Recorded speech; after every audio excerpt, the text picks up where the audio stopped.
भारत में एक बार फिर ईरानी तेल की वापसी होने जा रही है क्या? आने वाले दिनों में आपकी गाड़ी की टंकी सस्ता तेल हासिल करने वाली है, उसको सस्ता तेल मिलने वाला है? और क्या ईरान भारत के लिए तेल की ऐसी सप्लाई खोल सकता है जिससे अरब देशों और रूस तक के साथ ऊर्जा समीकरण पूरी तरह से बदल जाए?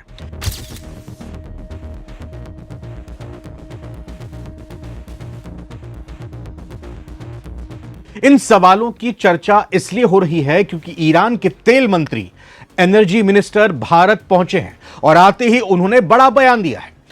ईरान के तेल मंत्री, एनर्जी मिनिस्टर मोहसिन पाकनेजाद ने साफ संकेत दिए हैं कि ईरान भारत के साथ तेल, गैस और ऊर्जा क्षेत्र में बड़े स्तर पर सहयोग के लिए पूरी तरह तैयार है।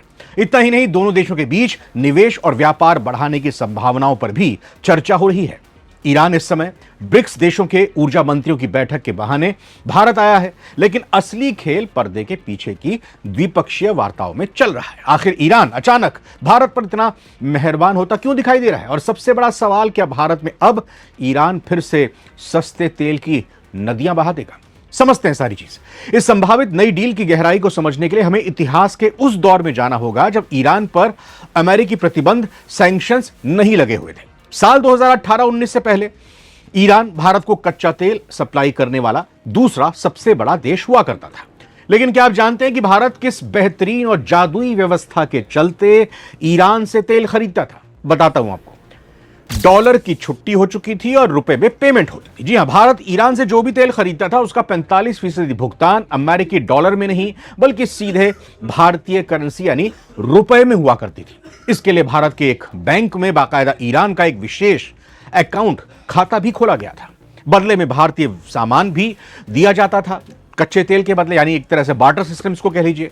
ईरान उस रुपए का इस्तेमाल भारत से बासमती चावल, गेहूं, चीनी, चाय, दवाइयां खरीदने के लिए करता था। यानी भारत का पैसा घूमकर भारतीय किसानों और व्यापारियों के पास ही वापस आ जाता था, यानी कि भारत की ही इकोनॉमी में पैसा वापस आ जाता था। तीसरा पॉइंट, फ्री शिपिंग और इंश्योरेंस। ईरान भारत को तेल बेचने के लिए इस कदर बेताब रहता था उस वक्त कि वो भारतीय रिफाइनरीज को मुफ्त में, फ्री में समुद्री जहाज और मुफ्त बीमा की सुविधा भी दिया करता था, खुद ईरान।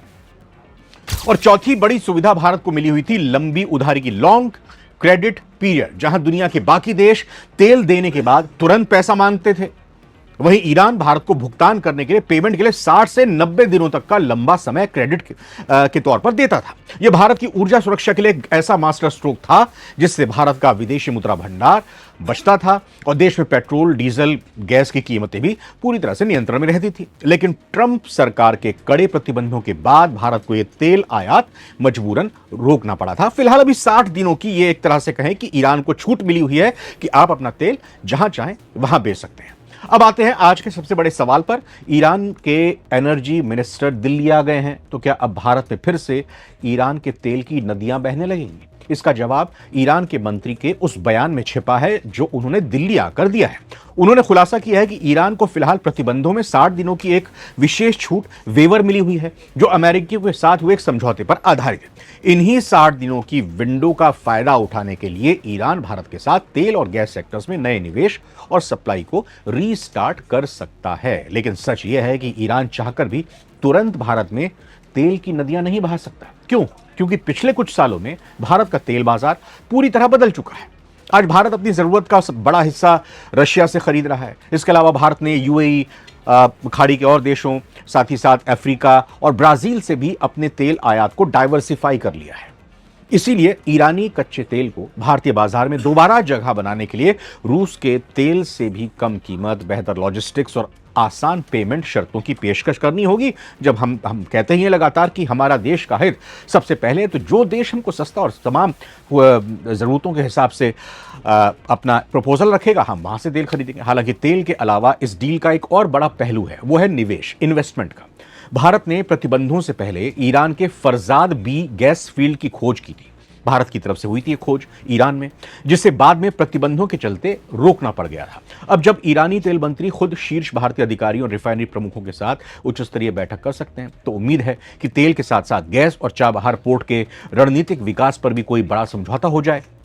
जैसे ही ये 2 दिनों की मीटिंग खत्म होगी, तस्वीर और ज्यादा साफ हो जाएगी। कच्चे तेल के दाम भी अंतर्राष्ट्रीय बाजार में गिरकर फिलहाल जो अभी डील हुई है जिसमें 60 दिनों के लिए चर्चा हो रही है, तो कच्चे तेल के दाम भी अभी नीचे आने लगे हैं, जो भारत के लिए और दुनिया के लिए एक अच्छी खबर है। फिलहाल क्या भारत को अमेरिका के दबाव की परवाह किए बगैर ईरान के साथ उसी पुरानी रुपी ट्रेड व्यवस्था को दोबारा शुरू कर देना चाहिए? ईरान के साथ दोबारा तेल की खरीदारी शुरू करनी चाहिए? क्या इससे हमारे देश में पेट्रोल डीजल और सस्ता हो सकता है?